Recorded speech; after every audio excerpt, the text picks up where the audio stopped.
ప్రభునందు ప్రియులైన మీకందరికీ యేసుక్రీస్తు ప్రభువారి నామంలో శుభవందనాలు తెలియజేస్తూ ఉన్నాము. ఎడారిలో సెలయేర్లు అనే ఈ దిన ధ్యానం కొరకై స్వాగతం. మార్చి 10. నీతిమంతుడైన వాడు విశ్వాస మూలముగా జీవించును. హెబ్రీ పత్రిక 10వ అధ్యాయం 38వ వచనం. మన మనస్సులో ఏదో ఉప్పొంగుతున్నట్టు అనిపిస్తేనే మనలో నిజ విశ్వాసం ఉందని అనుకుంటాం. కానీ ఆహ్లాదకరమైన మనోభావాలు, సంతృప్తి చెందిన మానసిక స్థితి, ఇవన్నీ క్రైస్తవ జీవితంలో భాగాలు. ఇవే కాదు, శ్రమలు, పరీక్షలు, సంఘర్షణలు, పోరాటాలు ఉన్నా కూడా వాటిని దురదృష్ట పరిణామాలుగా పరిగణించకూడదు. అవి మనం క్రమశిక్షణలో ఉండడానికి సాధనాలే. ఈ విభిన్నమైన పరిస్థితులన్నింటిలోనూ క్రీస్తు మన హృదయంలోనే ఉన్నాడని మర్చిపోకూడదు. మనం ఆయనకు విధేయులుగా ఉన్నంతకాలం మన మానసిక స్థితి ఏదైనా సరే ఆయన మనతోనే ఉన్నాడు. ఇక్కడే చాలామంది తప్పటడుగు వేస్తుంటారు. విశ్వాసం వల్ల కాక సొంత తెలివితేటల సాయంతో సాగిపోవాలనుకుంటారు. దేవుడు తనలో నుంచి నిష్క్రమించాడేమో అన్నట్టు ఉందని ఒక విశ్వాసి నాతో ఒకసారి అంది. ఆయన కరుణ అంతా మాయమైపోయినట్టుంది. ఆమె కష్టకాలం ఆమెను 6 వారాల పాటు వేధించింది. అప్పుడు పరలోకపు ప్రేమామయుడు ఆమెతో అన్నాడు, నా కోసం బాహ్య ప్రపంచంలో నీ జ్ఞానంతో వెతికావు, కానీ ఇంతకాలము నీలోనే ఉండి నీకోసమే కనిపెడుతున్నాను. నీ ఆత్మలోతుల్లో ఉన్నాను, నన్ను అక్కడ కలుసుకో. దేవుని ప్రత్యక్షతకి దేవుడు అక్కడ ఉన్నాడు అని మన మనస్సుకు అనిపించడానికి పోల్చి చూడండి.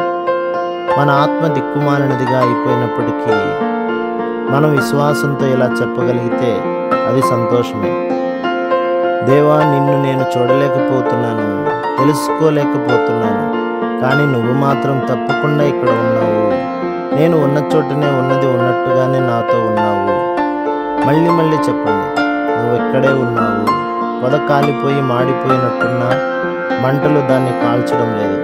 నా చెప్పులు తీసేస్తాను, ఎందుకంటే నేను నిలబడింది పరిశుద్ధ స్థలం. నీ ఆలోచనలు, అనుభవాలపై కంటే దేవుని వాక్కుపై, శక్తిపై ఎక్కువ నమ్మకం ఉంచు.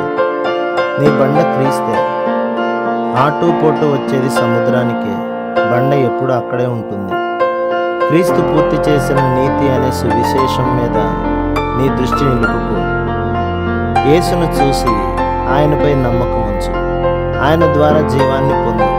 అంతేకాదు, ఆయన చూస్తూ ధైర్యంగా నీ తెరచాపలెత్తి జీవన సాగరంలోకి ప్రయాణం కట్టు.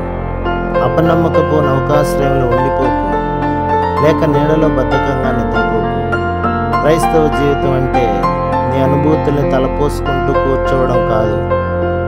ఒడ్డున కట్టి ఉన్న జీవిత నౌకను, దానికున్న విశ్వాసపు చుక్కాని, లోతులేని నీటిలో నిరుపయోగంగా ఉండడాన్ని, నిరీక్షణ అనే లంగరు ఆ బురద నీటిలో అటు ఇటు పొల్లాడుతూ ఉండడాన్ని చూస్తూ కూర్చోకు. నౌకను లోతుకి దారి పట్టించు. తెరచాపను గాలికి వ్యతిరేకంగా ఎత్తిపట్టు. పొంగి పొరలే జలరాశుల్ని పరిపాలించే దేవునిపై నమ్మకముంచి సాగిపో. పక్షులు ఎగురుతూ ఉంటేనే క్షేమంగా ఉంటాయి. అవి నేలకి దగ్గరగా వచ్చి తక్కువ ఎత్తులో ఎగిరితే వలలకు అందుబాటులో వచ్చి చిక్కుకుపోతాయి. మనం మానవ అనుభూతుల్లోనే కొట్టుమిట్టాడుతూ ఉంటే 1000 రకాలైన నిస్పృహలు, అనుమానాలు, శోధనలు, అపనమ్మకాలు చుట్టుకుంటాయి.